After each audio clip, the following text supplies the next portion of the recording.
Hello, you lovely listeners. I'm Amy. Welcome to the Really Good Conversations podcast, where we will delve into the minds of the business people we have met in the process of launching our first card game. We will be uncovering their secrets to success, their biggest mistakes, and sharing the key lessons they have picked up en route. So, if you're looking for an engaging chinwag mixed with business insights and a good pinch of fun, you're in the right place. Let's have a really good conversation. Welcome to the Really Good Conversations podcast. Today, I am welcoming Ben Taylor, co-founder of Rome. I'm very excited to chat to Ben today because we have actually known each other for almost 20 years and we actually did the same course at university. So Ben, I cannot believe we're actually sitting here 20 years on. You have a company that's essentially a sex brand, and I'm on a podcast, which didn't exist like 20 years ago. No, probably not where I thought I'd be if you'd have asked me 20 years ago what I'm going to be doing at the ripe age of 37, but here we are. It is. So let me introduce you officially. That you launched Rome sort of going on 2 years ago on a mission to make the world a more sex positive place. So tell me and our listeners, how on earth you got into pursuing a sex brand? It's a very good question and one I get often. I started my career in FMCG. So I had the majority of my career was spent at L'Oreal, and I worked across a number of different functions, both commercial, marketing, strategy here in the UK and globally from the Paris office. And I think I just got to the point where I was ready to make that step. I've always had like an entrepreneurial aspiration. My parents were restaurateurs. I grew up in the hospitality industry. They had their own business. So it almost felt counterintuitive when I went to work for someone else. But I knew that that's where I needed to cut my teeth and learn skills and develop and grow so that one day I could start my own business. So it was actually when I was in Paris and I shared my want to start my own business, my own brand with my now co-founder, Alex. And, you know, he was interested as well. And we explored various different ideas. And then Alex then left Paris and he went to work for Harry's, the men's shaving firm. And whilst he was there, he was exploring his sexuality. And he went into a boot store and he was met with this deep sense of shame. And initially he thought it was about him coming out and his sexuality. But actually when he left the store and he reflected on it, he realized that he felt exactly the same when he was in a straight relationship. And so he called me up and he said, look, I've had this insight, like come back, have a drink. I want to talk to you about this idea. So I came back and he said, you know, I've had this idea born from this insight. What do you think? My initial reaction was like, Al, I'm a Yorkshire lad. You know, I've spent the last 10 years justifying why I'm selling makeup and face cream to women. Now you want me to sell Lube and Johnny's? Like, no chance. and then the more I thought about it, the more it just made absolute sense. So when I thought about it from a consumer perspective, there's lack of choice in the category. Like consumers can only name one brand, and that's Durex. Yes. And when you ask them why they buy Durex, they tend to say, well, I've always bought it, or it's the brand that I know. You know, they don't have any sort of particular connection with that brand beyond function. And then from a retailer perspective, there's little growth in the category because I think a byproduct of a monopoly is lack of innovation, lack of above the line marketing that drives desirability and ultimately growth. And from a brand perspective, there's so much conversation happening around sex, sexual health, gender, and yet there's no brand leading that really positive conversation. And actually, if you think about the way the incumbent brands have built their brands, it's always been built on performance. So use up condoms and last longer. And that it really exacerbates consumer insecurity. And that is what perpetuates the stigma that we have in society surrounding sex, and that's why we think it feels uncomfortable buying sexual wellness, because we're all ashamed. So really there was a strong social mission that like we quickly connected with, and we quickly realized that we could sort of be the driving force behind. And that was really initially about destigmatizing the category and providing consumers with the comfort and confidence to explore sex, be that with a partner or at fixture in store. Wow, that is an amazing sort of insight and journey. And what did your mum say when you told her you were going to go down this path? You were going to move from makeup into sexual wellness. Yeah, my mum is supportive. Like she's so supportive, and she's so proud. I think it took her a little bit of time to think about the narrative in her mind. She used to like sort of telling her friends that her eldest works for L'Oreal and she gets all the free makeup and skincare. And I don't think she could quite figure out how she was going to explain to her friends that her eldest son had transitioned from selling makeup to selling lube. And I think initially she was a little bit uncertain as to how serious we were. And like in time, she's realized that we've got an incredible opportunity, and she's seen the personal and professional development that's come from it, and I think she's very happy. All that being said, she still hasn't told her mother what I do, so my granny thinks that I'm still at L'Oreal. So I've still got some work to do on breaking down the stigma, but my mission's not quite done. And that's a thing. Your mum probably loved any makeup samples she might have got. So she's probably most disappointed to think, well, what am I going to do with these samples of condoms, lube, devices, libido tablets? Makes for interesting dinner time conversation. Absolutely. And that is a thought as well. Obviously, for a lot of brands, user testing is a part of researching. How do you guys go about user testing the various products? Is it just you and Alex testing them? Yeah, it's a lot of time spent. We're fortunate in that we're a direct consumer brand, and we've got a really highly engaged community, and so we send product out to our customer base and get their feedback. And we have a private Facebook group where we get live feedback, and everyone's really receptive on sharing the feedback and enabling us to iterate on the product. That's fantastic. And that is a new way of doing it. So I'm glad you actually told us about that. Not too sure how you'd feel if people start doing the live streaming of testing in your Facebook group. I mean, what are the rules around how much information people share? That's true. What's your thoughts on how people can get more comfortable about the topic of sex?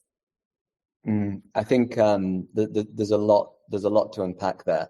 I think you're right. There needs to be real reform in education, and like we've talked a lot about like how we can support that as a brand, and I think it's a really interesting like opportunity for us to I think work with the government to reform sex education. It is still like highly functional, and there's little, if not no, mention of pleasure. And so I think there's a huge opportunity, and the fact is that kids get their education from porn, and that's creating just a myriad of problems for young adults growing up with just incorrect expectations of what sex is about, and how you should connect with other people. And so there's a real opportunity for us as a brand to step into that space. And as we've been on this journey and we've understood what consumers expect from us, like education is always at the top of the list. Mm-hmm. So we do a lot of collaboration with experts. We create a lot of content, and we try and do it in a way that it invites people into the conversation. Mm. So we're not an activist brand that's at the picket fence. We're about providing people with the comfort and confidence to explore, and we're about inviting people in and giving them the tools to educate themselves and to learn. And it's so interesting if you can do that in the right way with the right tone of voice, and you can give people the license to start that conversation, you'll find that they don't want to stop. Because there's so much for them to learn, there's so much for them to share. And so like a big part of our brand strategy is about creating community and providing people with content, with advice, with information so that they can explore. That certainly comes through on your website. A lot of great content, blogs and articles on there. I think that's, really worth people checking out. So from looking at the brand, innovation and sustainability seem really key for the brand. And obviously you had a really important inclusion of the first skin tone condoms. Why is innovation important to you? Very good question. I think it comes back to lack of choice in the category. And again, a byproduct of a monopoly being lack of innovation and therefore like category growth, which benefits everyone. And so I guess my commercial perspective on the opportunity was that if we can come in and really get under the skin of consumers, understand what their needs are, what their desires are, and create products, ideally that don't currently exist, that help them or address pain points or address certain needs states, then we're gonna advance the category. We're gonna provide consumers with better products, with more choice. We're gonna help grow the category for retailers, and we're gonna hopefully build a sustainable brand. So I think innovation is really key. We're still at a really early stage of our growth, so we try to be really careful with the way in which we innovate. So we try not to innovate for innovation's sake, but we think about sort of incremental need states, and we're continually speaking with our customers. So we have weekly callbacks, we send out type forms, we speak to customers in our forums, and we understand what their needs are, and then we try and create sort of products that are truly incremental to our business, and hopefully help grow the category for our retail partners. So I think innovation is key, and we're going to continue to innovate into the future, and hopefully try and address some pain points in the category that aren't currently addressed.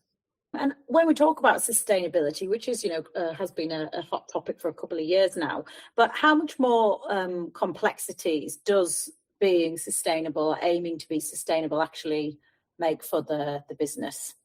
I think that being sustainable, it has always been sort of central to what we're doing. I think it's something that we always endeavor to do. However, it's like, you get some brands like Wild or Fussy Deodorant, for example, or Life Supplies, and their central thesis is about sustainability. It's about eradicating single-use plastic. It's about, really changing the way that consumers shop, changing those habits. Our purpose is about destigmatizing the category and providing consumers with choice. So we always think about sustainability. So all of our plastic bottles, for example, are ocean plastic. So they're fully recycled and recyclable.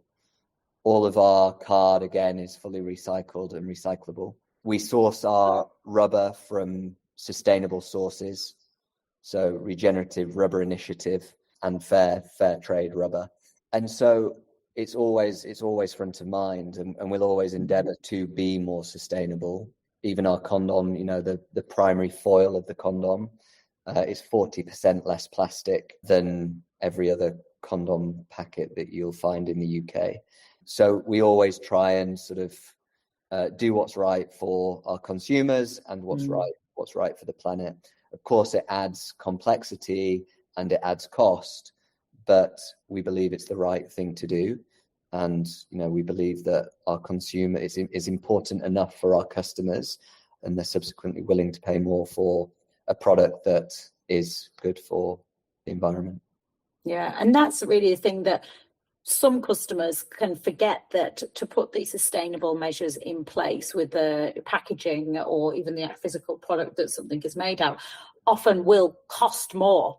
And that can be the trade-off. A lot of people are saying, oh, yes, I'm very, try to be eco-friendly and, recycle, use, and I only want to, purchase sustainably. But reality is that may come with that higher price tag. And so I think we, as consumers around the world, need to be prepared that, we all need to make the difference as well. It's not just the brands as well, the brands putting in those efforts. It's actually the consumers equally matching that effort with that slightly higher price point, if it so is. It is, but I think it'll become the norm, and that's why I'm in such admiration of those brands where sustainability is absolutely central to their thesis, and that is ultimately their innovation. They are innovating on that. Brilliant. So let's talk a bit about Rome is a digital first brand. And I'd love to know, your experiences, pros and cons with the e-commerce landscape versus getting into retailers and on the high street. Very good question.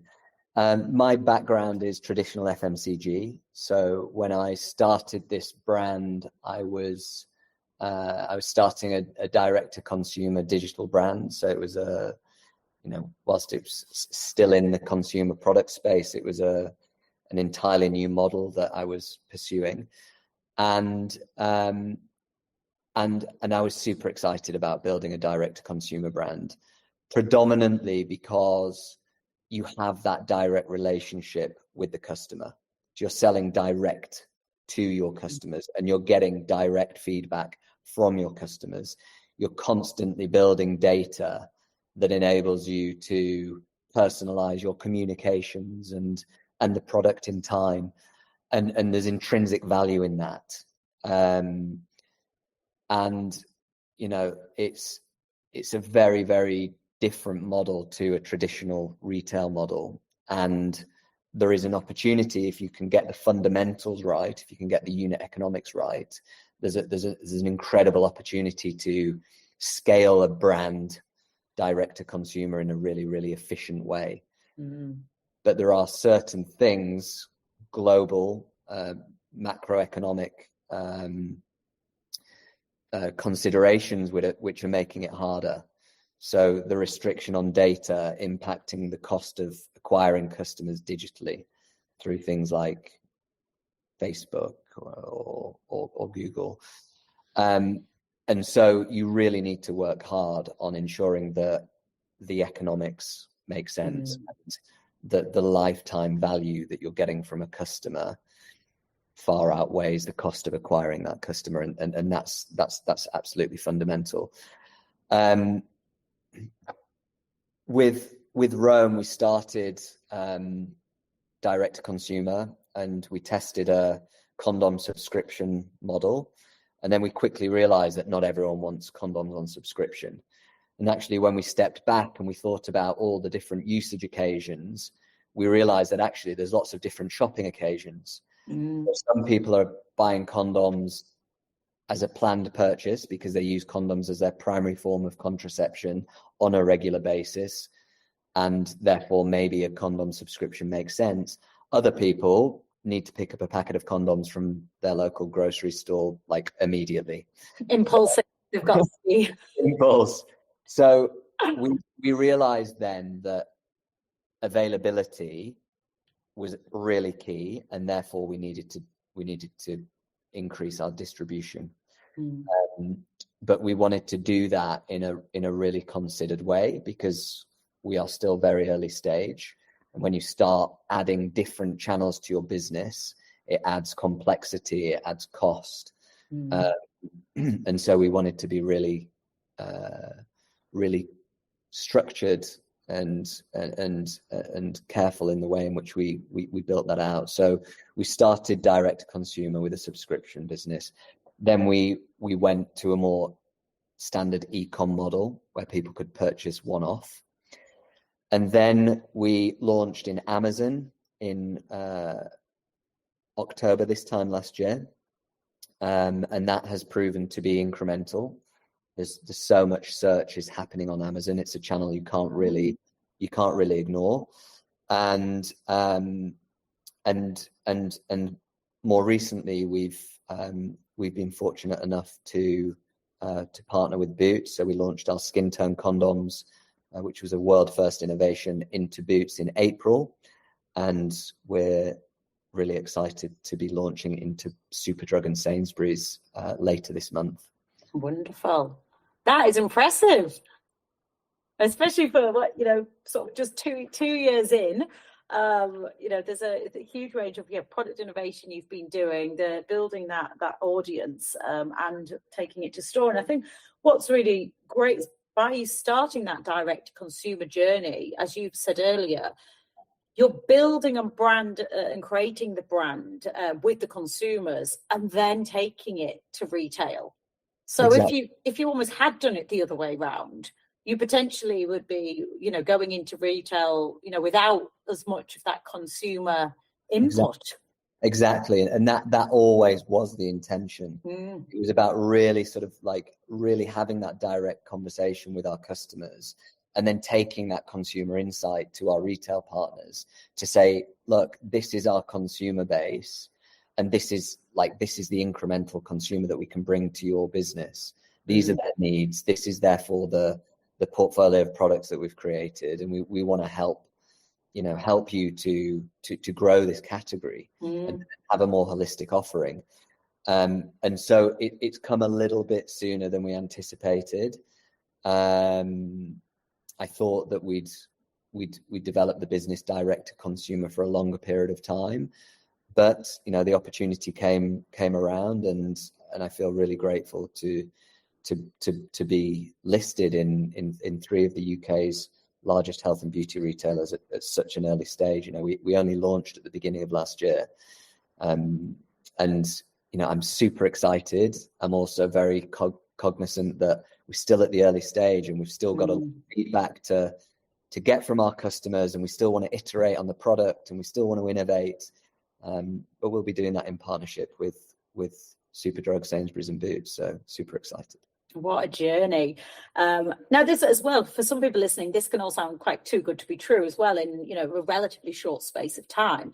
But the reality is a lot of the hard work, energy and effort and time that yourself, Alex, and the team have put into this, does create a lot of time, but also investment and capital. And, you guys have gone into that capital world of raising funds. What's been your experiences of that side of it? It's certainly a journey that we've been on. We were very fortunate to raise capital at an early stage of the business. It was a necessity because of the development cost of the product, the minimum order quantities, the cost of developing the website. But we brought on some great partners. At the beginning of last year, we came out to raise our seed, and the market unfortunately turned. And it became a much more difficult financial market to raise capital in, especially for a consumer product business. Consumer product went out of vogue. Investors were acutely aware of the rising cost of acquisition, and therefore they needed more certainty on the business model, on the data, and it was a very, very difficult context to raise capital in. We're very fortunate in that we managed to raise. So we closed our seed round in November last year. And we then did a media for equity deal with Channel 4. So again, we realized there was very little above the line media in the category. And we thought that an above the line campaign in collaboration with Channel 4 and an incredible creative agency that we've partnered with called The Or, we felt that bringing an above the line campaign to market would really help to drive credibility and trust for the brand, but also intrigue and desirability from customers, and ultimately help drive category growth. So we did the media for equity deal, and came into this year with real clarity on our go-to-market strategy, focusing really clearly direct to consumer on Amazon and in select national retail. And we've just been head down, focusing on, really executing against the strategy. And it's been really tough. We've learned an incredible amount, and all of that learning is from making mistakes. And so the cliche of it being a roller coaster is absolutely true. But when I stop and look back at what we've achieved, which we don't do enough of, but when I do, I'm super proud of what the team has collectively delivered. Yes, what a journey. And yeah, it's a roller coaster. We were chatting about this before, weren't we? And we're actually recording this on what is World Mental Health Day, 10th of October. So through all of this wild roller coaster that you've been on, how do you, I guess, keep calm in these crazy scenarios, or do things to, I guess, make your mental health that bit stronger or protected? Yeah, learn to dance in the rain. I got help very early on. So when I left L'Oreal, I thought that I had the maturity and the resilience and the perspective to do it. And then when you actually do go on your own and you don't have the support, all of the support network that you have around you in a corporate, you quickly realize that you've got a huge learning curve ahead of you. And all of the cliches that you hear in corporate about having accountability and personal and professional development, it really comes to life when you start your own business, and I think it's exacerbated when you take investment, because the ante is really upped. So very early on, I got an executive coach, a guy called Nick Black, an absolutely incredible individual, and he really helped me. And I remember having a conversation with him and saying, Nick, I haven't got a clue what I'm doing. and he was like, yeah, but you're not supposed to have a clue what you're doing, because that's the very definition of a startup. If someone had done it before you, it wouldn't be innovative, and therefore you're supposed to not know what you're doing. And just that change of perspective just alleviated so much stress and anxiety, and it was those conversations that really enabled me to see things from a different perspective. Like the uncertainty is really difficult to deal with in when you have a startup, because you have so much vested interest. You've put your life, you've made so much sacrifice to realize this.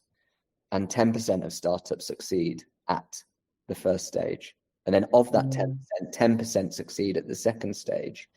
So really your chances of success are so small, and yet you've put everything into this, and you want it to work with every single fiber of your body. But that's a really dangerous situation to put yourself in. And Nick really helped me to dissociate from the business to a healthy degree. Did an exercise with me where he made me articulate the vision for my life, and then we worked through the goals and objectives to achieve that vision.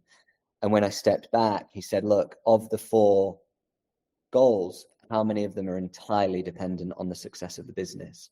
And only one of them was. Oh, so, that's refreshing. Yeah, and that made me realize that actually my entire sense of success is not pinned on the business. I have other things outside of the business that define who I am and define my success. But you have to go through those exercises to become aware. And without that, like you can find yourself sort of like under the weight of the business, and you can find yourself in an unmanageable situation. So my advice to anyone would be like, don't think you can do it on your own. Get support around you and invest in that heavily, because the business needs you. Yes, and it's a classic of filling your tank and being the best version of you, and not what's just like left of you to actually continue and pursue these goals. Right, I've got 3 questions for you that I have picked from the kids pack. So question number 1, would you rather be a wizard or a ninja? It feels like such a different topic from what we've been talking about. I think a ninja. It just feels more me. Like, I like to be in there. I like martial arts. I like fighting my way through stuff as opposed to trying to magic it away. Yeah. I can literally just see you now getting the arms out like ninja arms, and under the, moving around the office, backflipping under the desks. Yeah, it's not far from the truth. Question number 2. If you wrote a book, what would it be about? Adventure and exploration. Nice. What type of adventures do you like?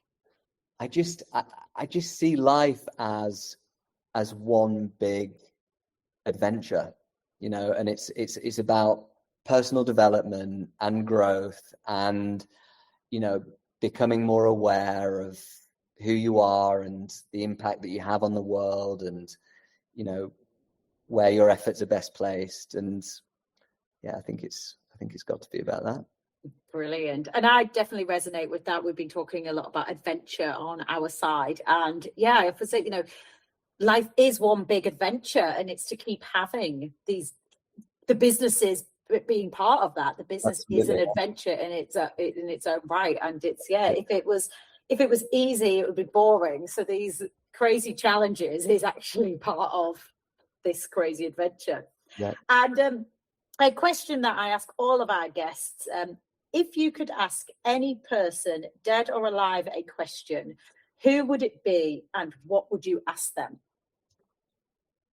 I think going back to this topic of exploration, I would probably speak to Edmund Hillary. Oh, yes. Who was the first man to summit Everest. And I would ask him how he felt having completed it and whether it was his biggest achievement. Because my sense is that actually, even though that is such an endeavor, actually I think he found more fulfillment from what he did following climbing Mount Everest. And I think there's a lot of lessons to be learned there in terms of again, mediating your ambitions and finding the most effective way of spending your time. It resonates with me a lot, and from what I've read about him, his philanthropic endeavors post Everest were more meaningful for him. So I'd love to learn more about that. That would be fascinating. And yeah, potentially just conquering Everest was really then just the start for him. Yeah. And I think what resonates just from what you were saying before, it is perhaps reminding, if you think, the big goal is getting to the top of something and achieving something, it's like, actually, when you get there, it's not like that's the end. No. And it's what, like, why you're achieving it, right? Like, I'm, like, it's so easy to get caught up in self, find yourself in this almost egotistical sort of journey of self-development, and it's important to think about, okay, like, how do I harness this energy for the benefit of other people, or for the benefit of the world? So I think it's an interesting part of the journey, and about personal development and growth. How do you pivot from just focusing on yourself to focusing on an impact that you can have elsewhere? Amazing. Well, thank you so much for your time today, Ben. I have absolutely loved speaking to you. And, it really is, for me, just on a personal note, I'm so proud of friends, people that I've known, grown up with, and even from a distance as well at times, to see people just doing amazing things, and I think you guys can be so proud of what you have achieved so far with Rome. And I think, it really is only the sort of beginning for you. How can people find out more about Rome? Visit us at our website, explorerome.com. We're on Instagram and Facebook. Explore.rome is our handle. Or you can just contact me directly on LinkedIn or Instagram. I'm more than happy to chat. Wonderful. And I'll include those various links in the show notes. And thank you again. Thanks for joining me. Thanks so much, Amy. Thanks for listening. I hope you enjoyed the episode. Be sure to check out the show notes for more information on today's guests. And if really good conversations are your thing, hit subscribe and join us next time for more business journeys, insights and banter.